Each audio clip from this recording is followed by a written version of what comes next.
Hey guys, and welcome back. Today I want to be checking out some of the reliability problems I've had with this bike, Surron Light Bee, and then some of the workarounds that I've come up with to try and help with some of those problems.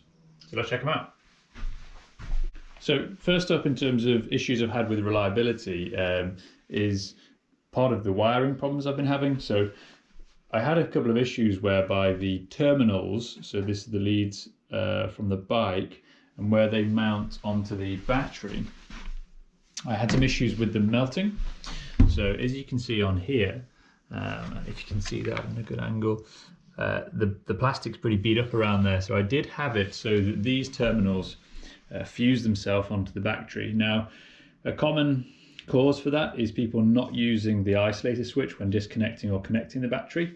So what you always need to make sure you're doing is kind of isolating the wiring from the battery and then disconnecting it. I do take the battery out kind of every time I stop riding the bike to charge it inside. What it turns out was happening was I was riding it in kind of loam and sand conditions, and it was having extended periods of kind of just like wide open throttle, and it was putting too much load through the wires. I've had a couple of people, I've seen some videos online where people have been using them in the snow and had similar issues. It looks like if you're riding them in kind of high load situations for a long period of time, the terminals can start to heat up. So what I've done is I've wired in a new connector here. So this is just one I bought off eBay, cut the old one off. The old one was completely melted to itself, and then resoldered in a new connector.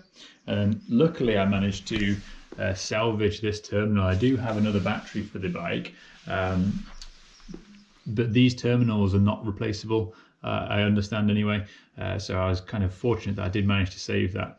One thing I'm really careful on now is I'll make sure my terminals are clean before kind of connecting the bike up. So I use either some alcohol or some compressed air.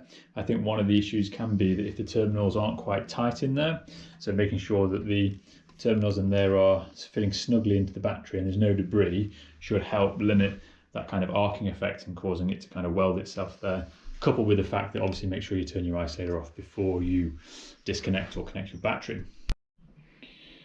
So whilst we're on the topic of battery, a couple of really cheap mods that I recommend people doing is trying to stabilize the battery in the housing here. So I found that when riding it, I ride this bike purely off-road, I was getting quite a lot of battery wobble in here and it was rattling around, and I was concerned that I'd be kind of wiggling the terminals and maybe causing a bit of arcing in itself. So what I've done is just use some inner tube. It's like an old mountain bike hack.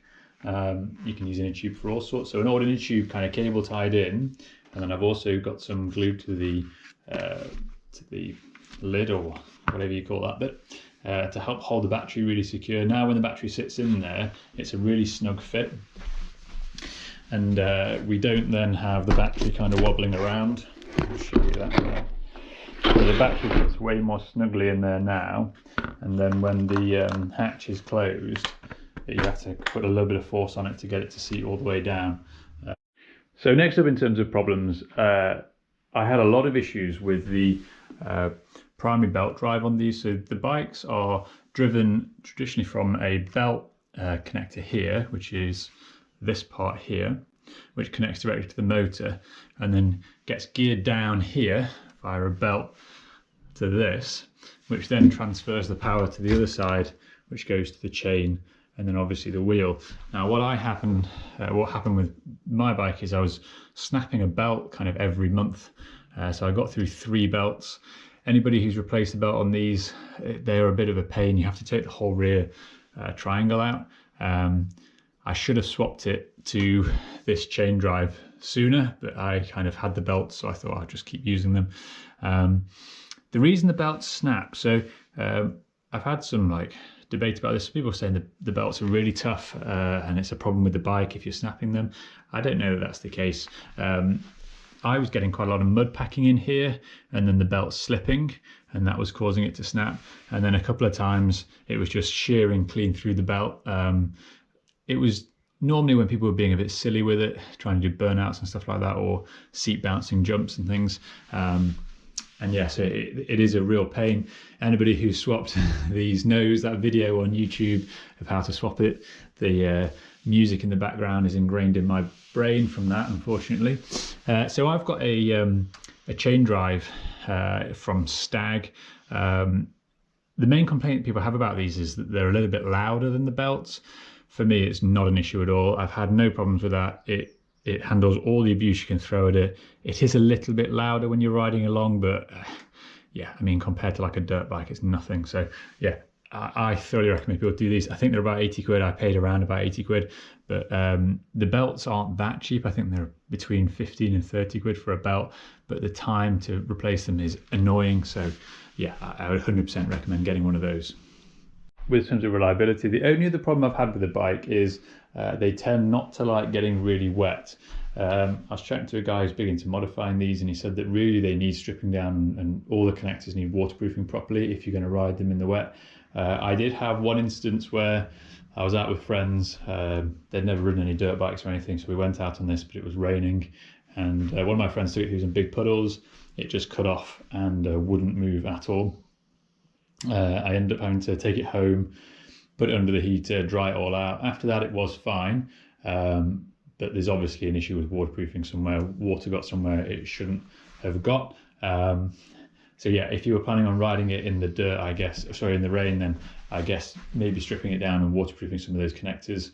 I'm sure there's videos online on how to do that. I've basically just said I'm not going to ride it in the really, really wet conditions, and it's been absolutely fine since. So yeah, other than that, it's actually a really reliable bit of kit. This bike gets used quite hard.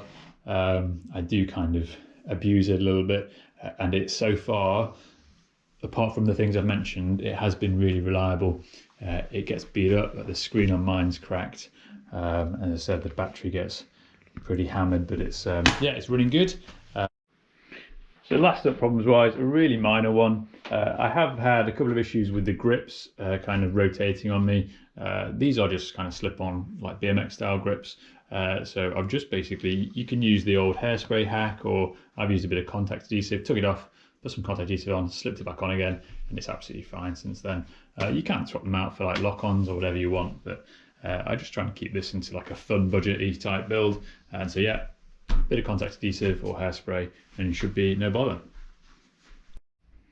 Okay guys, so that kind of sums up some of the problems I've been having with the bike, reliability wise, and some quick workarounds that I've kind of come up with. I hope you guys enjoyed it and found it useful. If you did, please hit the like button, consider subscribing, and it's a bye from me, bye from Matilda, and we'll see you in the next one. Take it steady guys.